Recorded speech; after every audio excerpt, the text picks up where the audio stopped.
On va simplement lire le texte dans un premier temps.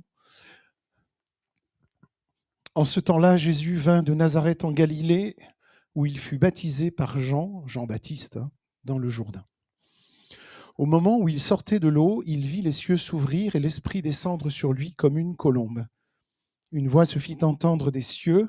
Ces paroles, tu es mon Fils bien-aimé, en toi j'ai mis toute mon affection.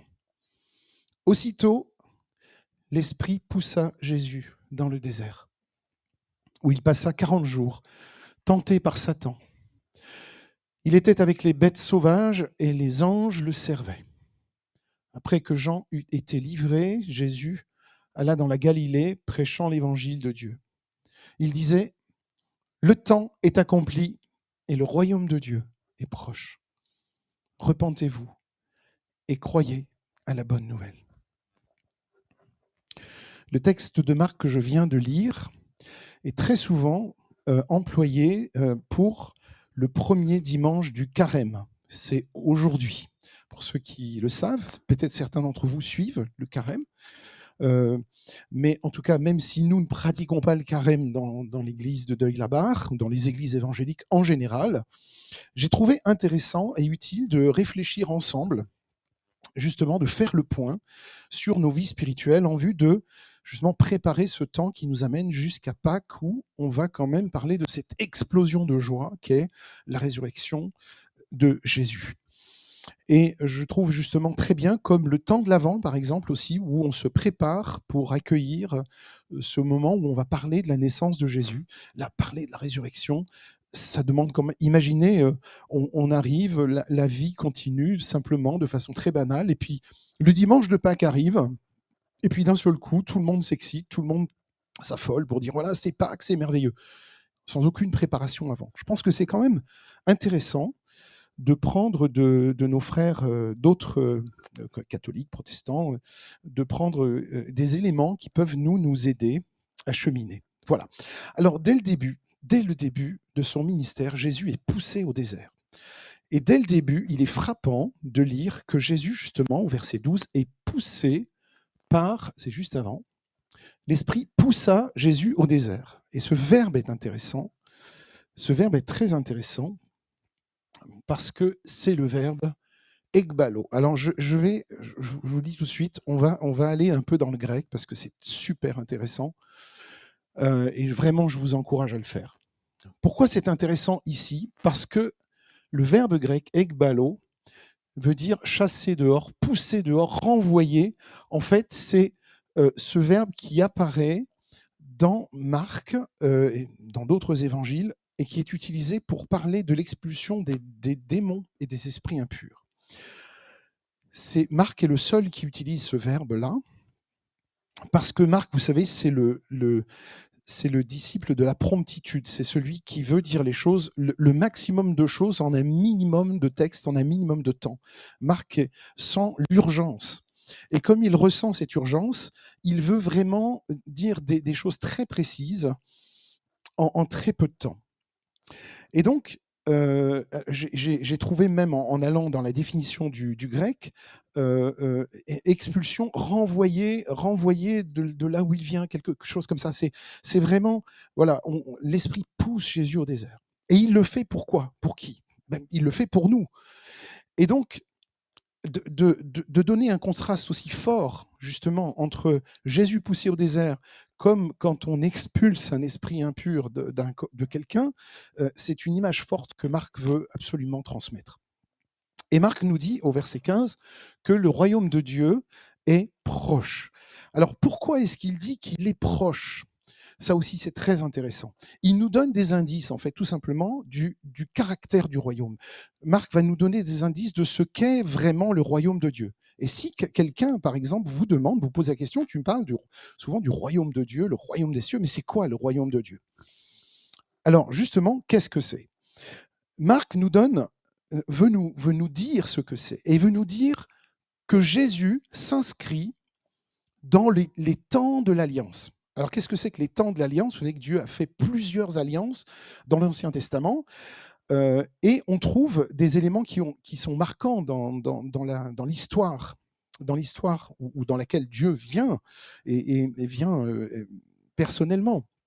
Il y a la chute en Éden, où là tout a changé, hein, tout a été bouleversé. Il y a l'Exode, où le peuple a été déporté à Babylone, en Assyrie.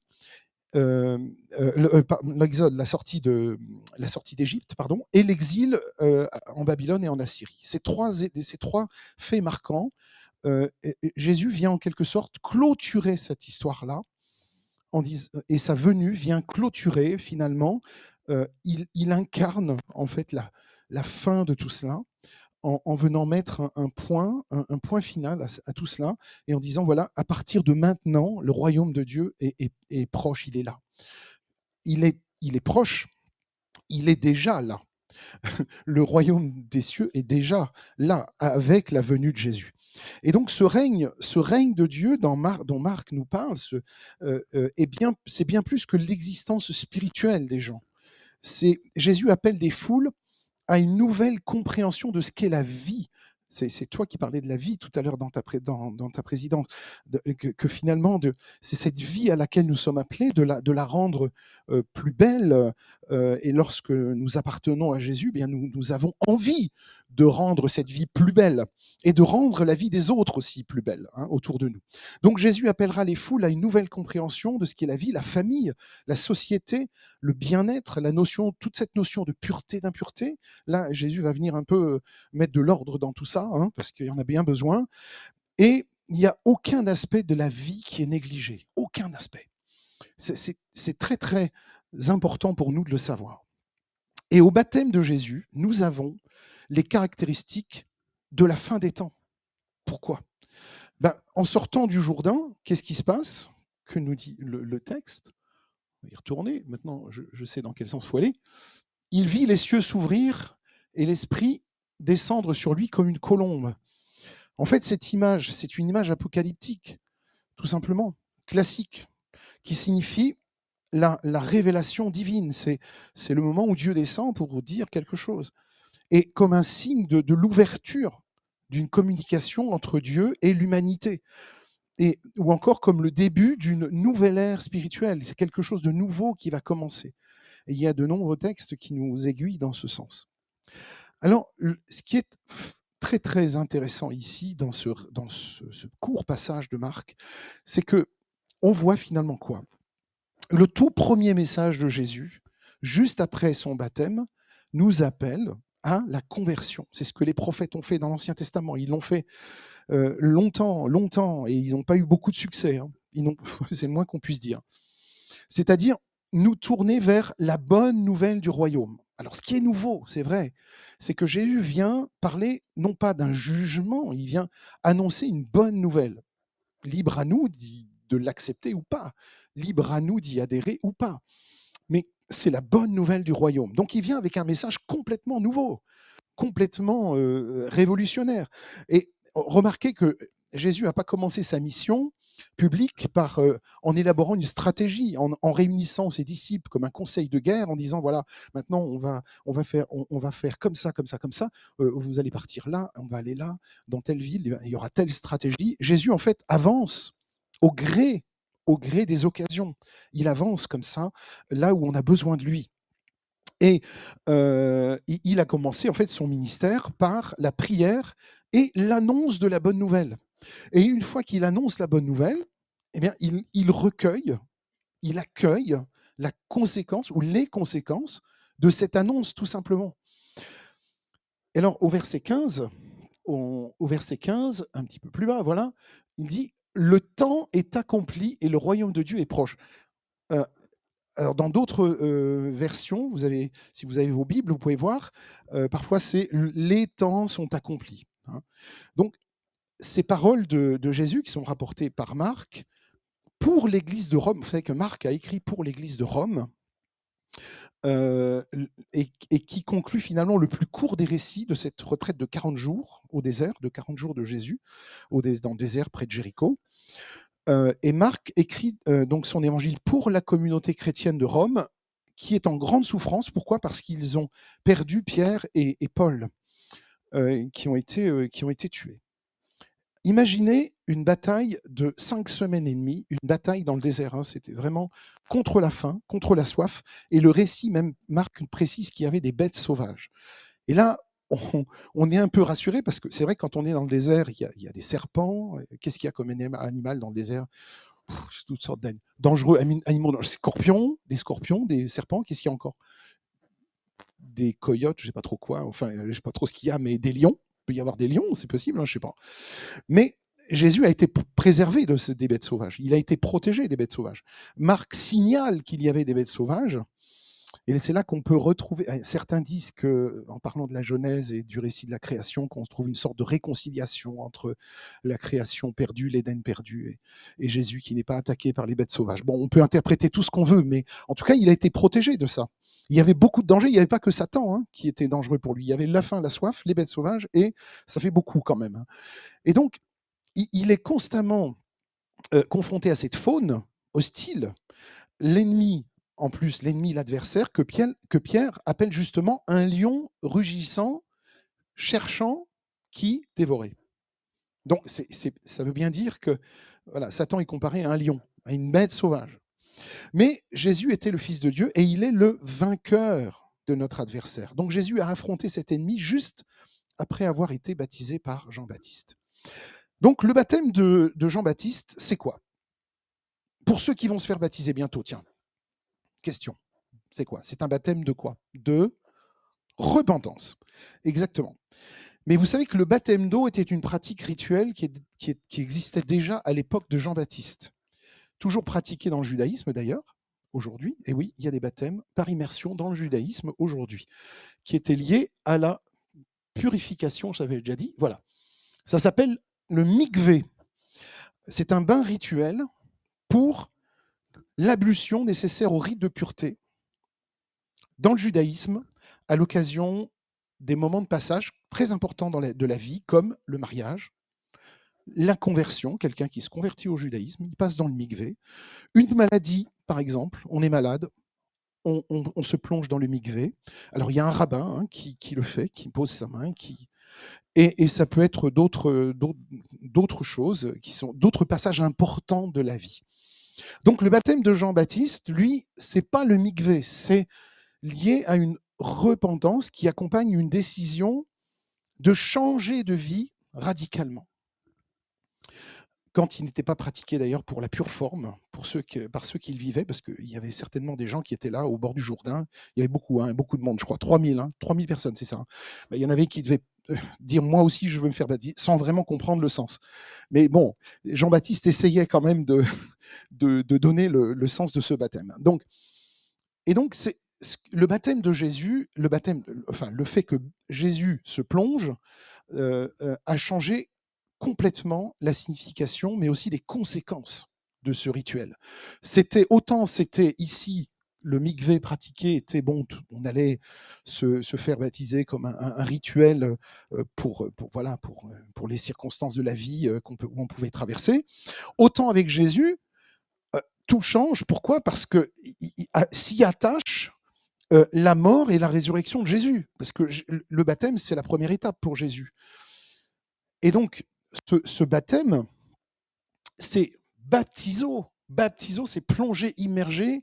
Et on a même ce sens qui n'est pas toujours facile à voir, mais en tout cas, c'est le sens qu'on lui donne en grec, celui d'un navire coulé, immergé, qui signifie dans la traduction immersion, mais l'idée plutôt de saturation. C'est l'idée que lorsque nous sommes baptisés en Christ, au nom du Père, du Fils, du Saint-Esprit, lorsque nous sommes submergés par sa vie, submergés par son esprit, nous sommes tellement imprégnés de Jésus qu'après ce long processus de croissance, de souffrance des fois, et de changement qu'on appelle notre vie chrétienne ici-bas, eh bien, nous devenons imitateurs de Jésus. Et nous pouvons attirer d'autres personnes vers le Christ, vers Jésus et vers son Église. Et donc, face à tous ces périls, et comprenant bien que les 3 prochaines années d'enseignement, de guérison, de souffrance impliqueraient pour lui, eh bien, Jésus s'est laissé conduire par son esprit, l'esprit d'amour, du Père dans le désert. C'est vrai que Jésus est quelque part jeté, poussé, on sent une nécessité là, il fallait qu'il le soit, il fallait qu'il soit poussé au désert, mais par l'esprit d'amour de Dieu. C'est pas un esprit méchant, mauvais, qui le pousse en disant: «Allez, va au désert». Non, c'est un esprit d'amour qui va l'entourer, qui va le protéger des bêtes sauvages, qui va faire en sorte qu'il ne meure pas de soif, qu'il ne meure pas de faim. Et voilà, donc il le fallait. Et donc Jésus avait besoin de temps pour se préparer, pour entrer finalement dans l'étreinte de son Père. Il a dû attendre 40 jours. C'est pour ça qu'on parle du carême 40 jours avant la Pâque. C'est cette préparation-là, c'est la préparation de Jésus, de ce temps, de ce moment que nous sommes en train dont nous parlons maintenant, jusqu'à la Pâque, sa résurrection. Mais avant, il s'est passé des choses, hein. Il y a eu la crucifixion, il y a eu toutes ces souffrances. Et Jésus a aussi besoin de temps pour affronter chaque tentation de l'humanité, nos tentations à nous, qu'il n'aurait jamais dû subir. Mais pourquoi il les subit? Pourquoi est-ce que le diable, c'est pas mentionné dans Marc, hein, vous avez remarqué, Marc est trop pressé, on n'a pas le temps de parler des trois, il se jette du temple, il change les pierres en pain, il n'a pas le temps de parler de tout ça, Marc, il veut aller à l'essentiel. Mais pourquoi Jésus avait besoin d'affronter nos tentations? Pourquoi, à notre avis? Pour les conquérir, tout simplement. Pour les conquérir. Et là, dans les grottes, dans les lieux hostiles, dans des terrains cabossés, épineux, eh bien, Jésus a abandonné toute la faiblesse qu'il ressentait en tant qu'humain à son Père Tout-Puissant, pour se fondre quelque part dans l'amour divin, dans l'amour de Dieu. Et dans cette faiblesse humaine, eh bien, c'est là que la puissance divine atteint sa perfection. Vous savez, quand Paul dit « Quand je suis faible, c'est alors que je suis fort ». Mes amis, si nous essayons d'être forts, Dieu ne peut pas être fort en nous. C'est nous avec nos petits bras. Mais quand nous sommes faibles, la puissance du Seigneur atteint sa perfection à ce moment-là. Et donc de là, Jésus irait en Galilée pour prêcher, pour baptiser, et à Cana pour accomplir son premier miracle, hein, le miracle des viticulteurs. Voilà, changer l'eau en vin, au mont Tabor, pour révéler aussi toute sa gloire avec ses disciples clés, hein, ses quelques disciples, et à Jérusalem pour souffrir, mourir et pour ressusciter. Alors, mes amis, nous avons reçu un immense cadeau. Là, je voudrais m'arrêter juste un instant avec vous pour parler le cadeau du temps. On n'a peut-être pas grand-chose, mais on est sûr d'avoir tous du temps. On a du temps. Alors, souvent on dit j'ai pas le temps ou j'arrive pas à trouver du temps, mais le temps on l'a, c'est-à-dire qu'on a tous le même nombre d'heures dans une journée. Vous êtes d'accord jusque-là? Bon, et nous avons ce temps, et il y a aussi ce fameux kairos. Alors notre temps à nous, c'est plutôt le chronos, mais Dieu nous a donné le kairos. Alors qu'est-ce que c'est que le kairos? C'est le moment choisi par Dieu pour l'accomplissement de son dessein, le moment particulier de l'action divine dans son éternité. Dieu ne connaît pas le chronos. C'est-à-dire que dans le ciel, il n'y aura pas de montre, il n'y aura pas de chronos. Le temps continue. C'est le temps, quand on se lève le matin, les heures défilent, les minutes défilent. Ça, c'est le chronos. Et là, voilà, donc ça, c'est notre temps à nous. Mais bien, le kairos, qui est le moment de son intervention dans le temps humain. Ça fait une grande différence, parce que dans son éternité, nous ne serons plus à la montre. On ne sera plus en train de dire bon, ben, qu'est-ce que je vais faire ce matin, qu'est-ce que je vais faire dans l'après-midi. Je vais faire une petite excursion quelque part. Bon, on ne sait pas trop encore comment sera le ciel, hein. Moi, je ne sais pas si vous le savez, moi je ne sais pas trop, mais je peux l'imaginer. Je pense que ce sera plus beau que la Terre, parce que la Terre est déjà merveilleuse, magnifique, mais ce sera encore plus beau, hein, j'imagine. J'imagine pas quelque chose de moins bien, hein. Voilà, donc on sera dans ce kairos, c'est-à-dire le temps où Dieu est intervenu, où il a marqué le temps. Et le baptême de Jésus, c'est un kairos. C'est un moment où Dieu vient dans l'histoire. Il vient dans notre histoire. Et quand le Seigneur est venu dans votre vie, quand vous l'avez reçu et quand vous avez accepté de le suivre, mes amis, vous étiez dans un kairos. Le temps était suspendu, là, c'était le temps de Dieu pour vous. C'était plus ce chronos où on court après un chronomètre, où on court pour attraper le train qu'on n'arrive pas. D'ailleurs, un jour, mon médecin m'a dit, ne courez plus jamais après les trains. C'est-à-dire, si vous le loupez, vous le loupez. Oui, mais si je prends un train pour Montpellier, je ne veux pas le louper quand même. Si vous loupez le train, alors le mieux, c'est de partir en avance. Vous partez alors maintenant, je pars 2 heures avant. Je pars 2 heures avant sur mon chronos. Et puis comme ça, j'attends à la gare tranquillement avec, voilà, avec mon ordinateur, un livre, voilà, et j'attends et je suis bien. Voilà. Mais si j'essaie de gagner du temps, de grignoter du temps à la maison pour avoir un petit peu plus de temps à la maison, ça marche pas ça, parce qu'après il faut courir. Et mon médecin a dit si vous voulez mourir, faites ça. Vous courez après les trains. Et d'ailleurs, j'ai couru une fois après un train et je suis tombé sur le genou et j'ai encore un peu mal aujourd'hui. Vous voyez, et ça s'est passé il y a 5 ans. Donc ne courez plus après les trains, les amis. Ça sert à rien. Ça sert à rien. Voilà. Donc ça, c'est un petit conseil de vécu personnel. Voilà. C'est toujours mieux quand il y a du vécu. Alors, donc ce caillou, repentez-vous. Alors, la repentance, justement. La repentance, en fait, c'est pas, mes amis, vraiment, ce n'est pas se sentir misérable à cause de nos péchés. Ce n'est pas se flageller, se battre. C'est simplement tourner son esprit vers le Seigneur. Alors, bien sûr, il faut avoir cet esprit de repentance, se sentir misérable, l'espace de quelques secondes en disant Seigneur, maintenant, toi, prends la place. Mais on ne peut pas faire ça tout le temps. Vous comprenez bien que c'est pas vivable de faire ça toute la vie, d'être toute sa vie en train de se sentir misérable pour nos péchés. Attendez, on est racheté par le roi des rois. On a été sauvé par le Seigneur. Donc, ce qu'il nous demande, c'est tourner notre esprit vers lui. Et c'est en fait juste un revirement à 180 degrés. C'est changer de direction, c'est changer de comportement. C'est de décider aujourd'hui, et ça, on en a le pouvoir, de décider d'être quelqu'un de différent avec l'aide du Seigneur, certes, mais je peux décider aujourd'hui, comme je peux décider de ce que je vais faire dans ma journée. Le temps qui m'est accordé, ce chronos, bien sûr, je vous accorde, c'est moins bien que le kairos, mais on a du temps et on peut faire des choses. Donc là, c'est pareil.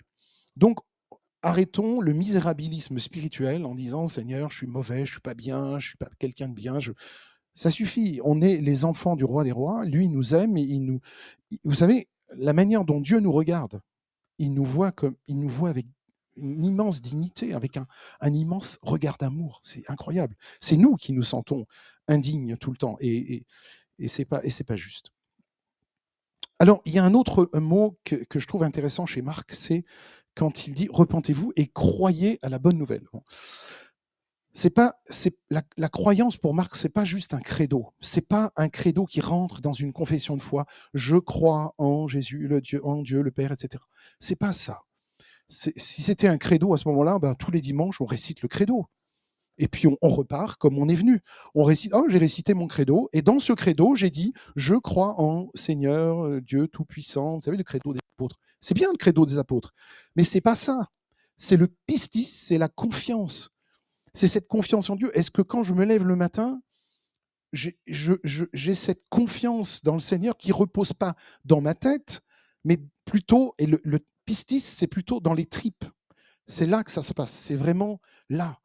Et si je suis juste un croyant cérébral, je peux, c'est un choix.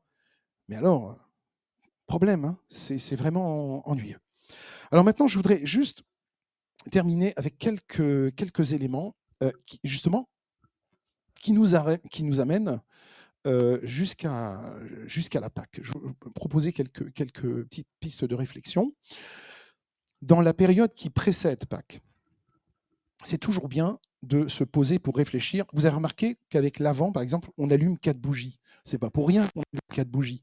C'est parce que la première semaine, bah, on a déjà commencé à réfléchir à la naissance de Jésus et à tout ce que ça implique pour nos vies.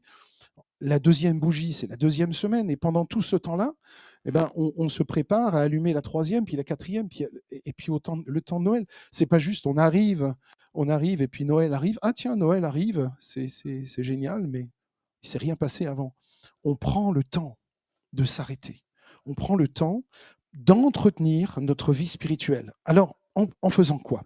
Alors, on peut faire plusieurs choses. On peut passer plus de temps dans la prière, dans l'étude de la Bible, dans la réflexion. S'il y a un thème, s'il y a quelque chose qui nous fait réfléchir, si on a une question, on peut y réfléchir.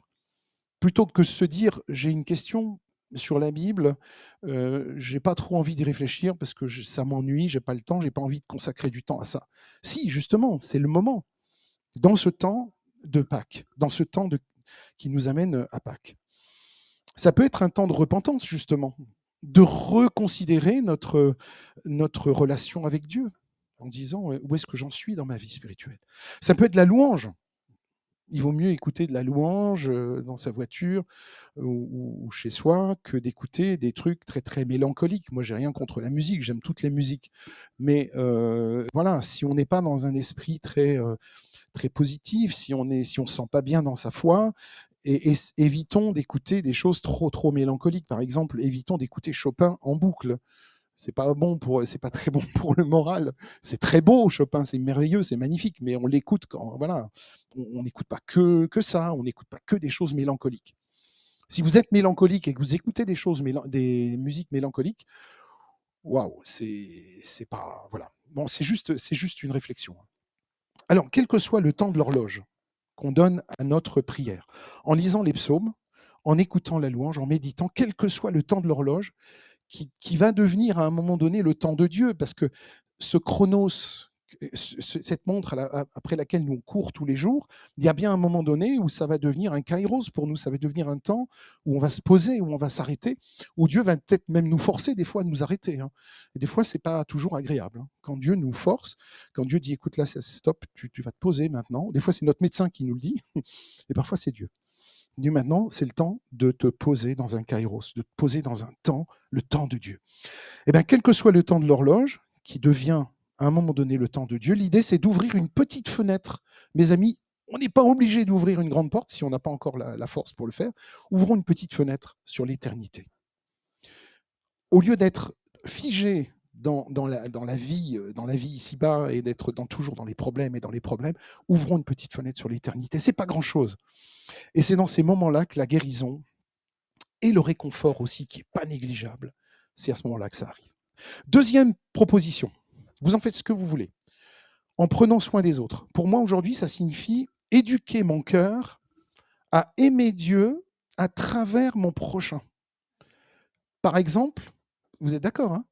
Par exemple, en voiture, si vous dites, vous avez quelqu'un qui vous barre la route ou qui vous fait une queue de poisson et vous dit Seigneur, apprends-moi à t'aimer au travers de ce gars, ça, je vous dis un truc, c'est un exercice excellent. Ça implique de ralentir, de me détourner de mes propres préoccupations. Peut-être que je vais être plus tourné vers la préoccupation de quelqu'un d'autre. Oui, mais j'ai pas le temps, Seigneur. Ben, ça fait rien. Tu trouves dans ton chronos un temps qui sera un kairos, parce que à ce moment-là, tu vas t'arrêter à un moment important où cette personne a besoin de toi et où moi j'interviens dans ta vie pour que tu puisses penser un peu autrement. Et donc, pour être attentif aux besoins des autres, et peut-être que quand je suis le plus chargé, c'est peut-être là que c'est encore plus fort. Parce que, évidemment, si j'ai tout mon temps, c'est facile, mais voilà. C'est avoir le courage de regarder aussi ceux qui sont mal en point et d'agir avec simplicité pour leur montrer l'affection. Dire bonjour, par exemple, ça ne coûte pas grand-chose. Hein. Tiens, je reviens à la voiture. Vous avez remarqué que quand vous faites un grand sourire à quelqu'un, à la personne en face de vous, qui peut-être vous a coupé la priorité, vous lui faites quand même un grand sourire, un petit geste de la main. Ah, mais il sourit aussi. Donc c'est agréable. C'est agréable à voir. Donc des paroles d'encouragement, ça coûte pas grand-chose une parole d'encouragement. Écoutez attentivement sans juger, mais peut-être juste passer plus de temps à écouter qu'à parler avant que la personne ait terminé. Et donc ces gestes tout bêtes peuvent redonner un sens à la vie dans un monde trépidant et peuvent faire renaître l'espérance pour quelqu'un au bord du désespoir. Et j'en ai un dernier à vous proposer, et pas des moindres, en prenant soin de vous, en prenant soin de nous. Peut-être en réduisant de moitié le temps de l'horloge, le temps du chronos qu'on consacre à un certain passe-temps qui nous mange du temps. D'ailleurs, on dit que telle chose est chronophage. Vous voyez bien qu'on est dans le chronos. Chronophage, qui nous prend du temps. Et souvent, on croit s'être débarrassé d'un péché, d'un défaut, mais on a tout simplement oublié de vider la corbeille de notre vie. C'est-à-dire que, vous savez, quand on met dans la poubelle de l'ordinateur, on met plein de choses, Puis à un moment donné, on ne s'est pas rendu compte qu'il y a des milliers de fichiers qui sont là, il faut juste appuyer sur vider la corbeille. Et bien, si on ne fait pas ça, on va peut-être se débarrasser provisoirement de quelque chose, on croit que c'est plus là, mais c'est encore là. Donc il faut vider la corbeille. Et il peut s'agir aussi peut-être de passer de la quantité à la qualité, d'avoir des temps plus qualitatifs pour nous. Alors dans le carême, vous savez qu'on fait attention à ce qu'on mange, hein, par exemple. On mange moins, on fait attention à la qualité de ce qu'on mange, peut-être un peu plus, voilà, un sommeil de meilleure qualité, une consommation plus saine, plus en harmonie aussi avec le travail pour les autres, que pour nous réconforter. Et un des principaux objectifs d'ailleurs de notre passage au désert, c'est justement la guérison. Il y a une belle conséquence spirituelle. Une fois qu'on a été guéri, notre nouvelle santé spirituelle peut conduire les autres à la paix. Mais si moi je ne suis pas en paix, si moi je ne vis pas cette paix avec Dieu, comment voulez-vous que les autres le soient? Comment voulez-vous que les autres soient en paix si moi je ne le suis pas? Et donc, on ne peut pas bien aimer les autres si on est constamment méchant envers nous, envers nous-mêmes. Il y a un très beau... je vais revenir juste un petit peu à notre texte. Un très beau verset. Le verset 11. « Tu es mon fils bien-aimé, en toi j'ai mis toute mon affection. » Vous savez ce que veut dire bien-aimé? C'est aimer bien. Aimer comme il faut. Et lorsque Jésus entend la voix de son Père, il sort des eaux du Jourdain, où il vient d'être baptisé par Jean-Baptiste. Et Jean-Baptiste, lui, n'est pas la voix de Dieu, mais il est la voix qui crie dans le désert. Donc il y a deux voix au baptême. Il y a la voix de l'Esprit qui descend sur Jésus, la voix du Père qui descend sur Jésus, qui dit « Voici mon fils bien-aimé, celui que j'aime de la bonne façon ». Et puis la voix de Jean-Baptiste qui crie dans le désert. Lui, il criait vraiment, il criait fort. Et qui prépare les cœurs à recevoir justement le Messie, celui qui va baptiser avec l'Esprit Saint et le feu.